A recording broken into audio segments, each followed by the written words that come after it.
Un homme, une parole, ou plutôt, des promesses envolées. Lors de sa campagne électorale, Félix Tshisekedi avait parlé fort, avec des mots lourds d'espoir. Il avait juré devant Dieu, devant le drapeau, devant la douleur des Congolais. Qu'au moment où une seule balle du M23 toucherait un citoyen congolais, il convoquerait immédiatement les deux chambres du Parlement. Aujourd'hui, des milliers de balles ont déjà été tirées. Des milliers de Congolais sont morts. Avez-vous vu une seule session parlementaire convoquée pour ça? Il avait promis que l'état-major de l'armée congolaise serait déplacé à Goma, pour être aux côtés de ceux qui tombent chaque jour dans l'Est. L'état-major est-il à Goma? Ou est-il encore à Kinshasa, loin des tirs, loin des larmes, loin du sang? Et plus encore, il avait déclaré avec fermeté « Je ne rencontrerai jamais Paul Kagame, sauf le jour de ma mort ». Et pourtant, tout récemment, à Dubaï, par l'intermédiaire d'un roi, Félix Tshisekedi a rencontré Paul Kagame. Mais alors, qu'est-ce que cela signifie? Ou alors, une déconnexion totale entre les paroles et les actes?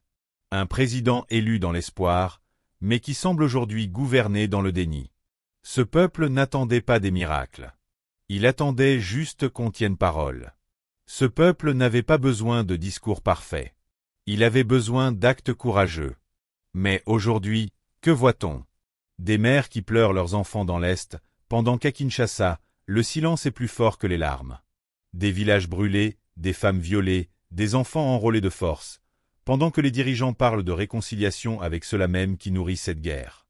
Des Congolais déplacés dans leur propre pays, vivant dans la boue, sans aide, sans avenir.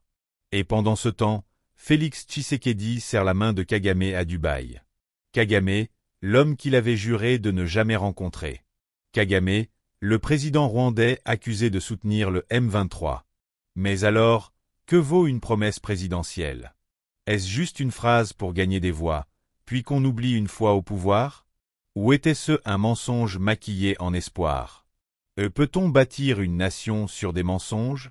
Et peut-on parler de paix sans justice, sans vérité? Et peut-on demander aux Congolais de rester calmes quand leurs terres sont envahies et leurs douleurs ignorées?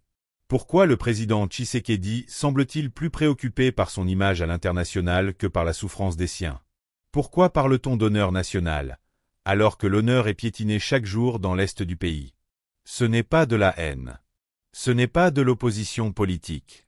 C'est un cri du peuple abandonné. Oui, ce peuple abandonné, fatigué de survivre, las de croire, obligé de fuir son propre sol pour échapper à la mort, au viol, à la honte. Pendant que les dirigeants multiplient les voyages diplomatiques, les enfants congolais meurent de faim dans des camps de déplacés. Des familles entières dorment à même le sol, sans eau, sans soins, sans école. Et le gouvernement? Il parle, il promet, il communique, mais il agit pour qui? La vérité est brutale. Les Congolais ne demandent plus le luxe. Ils réclament juste la dignité.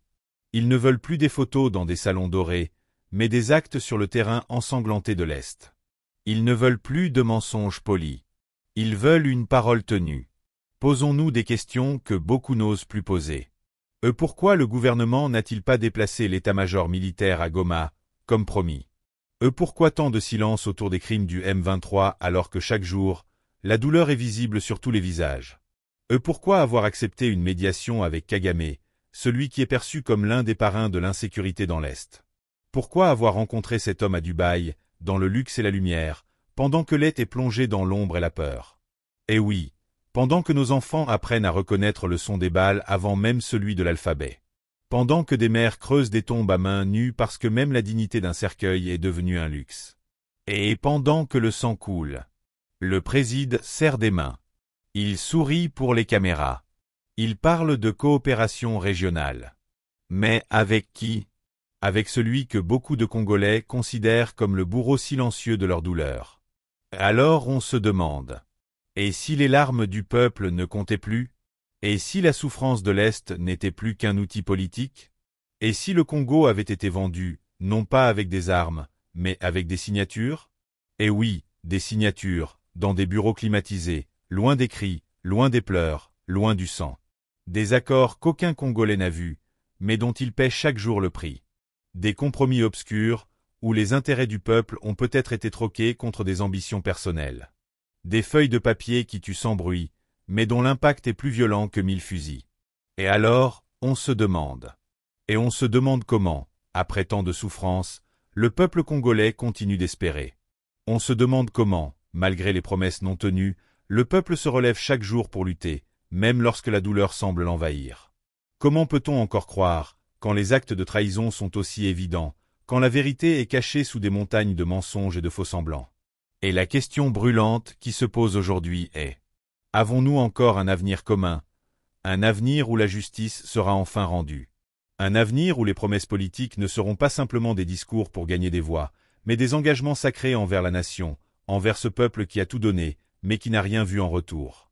Et l'âme de ce pays que nos ancêtres ont bâti, ce pays où les rires et les espoirs se sont transformés en hurlements et en pleurs, est en train de s'effacer sous la pression de la trahison. Chaque jour qui passe sans que les dirigeants ne prennent des mesures concrètes, chaque jour qui passe sans que les promesses de défendre la souveraineté de notre territoire ne soient tenues, c'est un jour de plus où le Congo se trouve en péril. Et l'armée n'est pas sur le terrain comme elle le devrait. Les décisions cruciales sont prises à l'extérieur, loin de ceux qui en souffrent directement. La question qui surgit est donc la suivante. Pourquoi les Congolais doivent-ils être les seuls à payer les conséquences d'une guerre que d'autres ont déclenchée, mais que notre propre gouvernement semble gérer avec une légèreté indécente? Et le leadership, c'est la capacité à guider un peuple à travers l'obscurité vers la lumière. Un leader doit incarner la vision d'un peuple, être le porteur d'espoir, le défenseur des âmes qui le suivent. Mais aujourd'hui, nous devons poser une question difficile. Où est ce leadership? Où est la vision pour un Congo meilleur? Où sont les dirigeants qui se battent pour chaque Congolais, qui prennent des décisions audacieuses, qui placent l'intérêt national au-dessus des intérêts personnels? Et aujourd'hui, nous avons des politiciens, mais où sont les véritables leaders? Les leaders qui ne sont pas séduits par les douceurs du pouvoir étranger, mais qui résistent à la tentation de trahir pour un instant de gloire personnelle. Les leaders qui comprennent qu'ils ne sont pas là pour gérer une cour de marionnettes, mais pour défendre l'intégrité du pays, sa culture, sa dignité. Et les centaines de milliers de Congolais qui ont perdu leur vie dans cette guerre ne sont pas des chiffres. Ils sont des visages, des noms, des enfants, des mères, des pères. Ils sont des âmes que l'histoire n'oubliera jamais, même si l'État continue de faire comme si leur souffrance ne comptait pas. Et ce qui est choquant, c'est que, malgré tout ce que ce peuple a traversé, les promesses restent lettres mortes.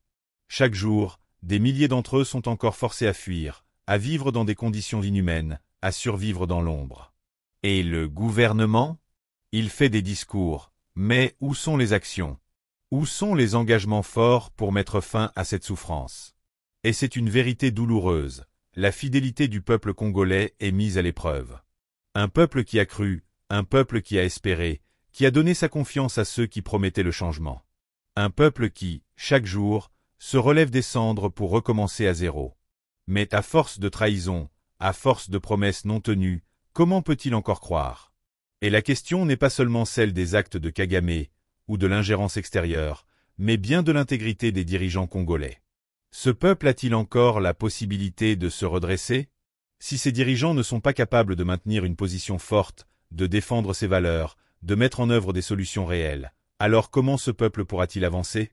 Et il est temps de réfléchir à notre place, en tant que Congolais, mais aussi en tant qu'individus dans cette histoire. Ce qui est en jeu aujourd'hui, c'est bien plus qu'une simple question de politique. C'est le destin d'un pays. Si nous continuons à regarder sans agir, à tolérer les mensonges, à accepter que notre peuple souffre en silence, alors nous serons responsables de ce qui se passera demain. Et la jeunesse du Congo, cette jeunesse qui a l'espoir au cœur et la révolte dans l'âme, doit se lever. Il n'est plus temps de se taire. Il n'est plus temps d'accepter les demi-mesures. Il est temps de dénoncer la trahison, de revendiquer la justice, de revendiquer le Congo de demain. Et partagez cette vidéo. Faites entendre cette vérité partout où vous allez. Laissez vos réflexions dans les commentaires. Faites entendre votre voix. Et surtout, parlez-en autour de vous. Parce que si nous restons immobiles, alors nous sommes responsables de la disparition du Congo tel que nous l'avons connu. Il est maintenant temps de lutter pour que cette lumière éclaire enfin le chemin de la vérité et de la justice. Le peuple congolais n'a jamais demandé l'impossible. Il a demandé la paix, la dignité, le respect des engagements pris. Mais aujourd'hui, ses espoirs semblent trahis, foulés aux pieds par ceux-là même qui étaient censés les porter. Les promesses d'un président ne sont pas de simples paroles. Elles sont des pactes avec la nation. Quand ce pacte est rompu, ce n'est pas seulement une erreur politique, c'est une trahison morale. Rencontrer celui qu'on avait juré ne jamais rencontrer, laisser les morts s'accumuler pendant que le silence s'installe, détourner les regards quand le peuple crie. Ce ne sont pas là des signes de courage ou de leadership. C'est un abandon. Le président Félix Tshisekedi avait promis d'être différent. Mais au fil du temps, les faits parlent d'eux-mêmes. Et l'état-major promis à Goma, toujours absent. Et le refus ferme de dialoguer avec Kagame, finalement oublié. Et la protection absolue du peuple, contredite chaque jour par les massacres à l'Est. Ce qui était autrefois un rêve de renouveau national est devenu un spectacle d'alliances douteuses, de silence pesant et d'occasions manquées. Et pendant ce temps, des familles entières sont détruites. 1. À quel moment avons-nous cessé de demander des comptes à nos dirigeants? 2. Sommes-nous prêts à tolérer encore une fois la parole sans les actes? 3. Peut-on vraiment parler d'erreur, ou faut-il désormais parler de trahison? 4. Quel avenir avons-nous si notre propre président serre la main de ceux que nos morts maudissent? 5. Et surtout, si nous ne faisons rien aujourd'hui, que restera-t-il du Congo demain? Partagez cette vérité.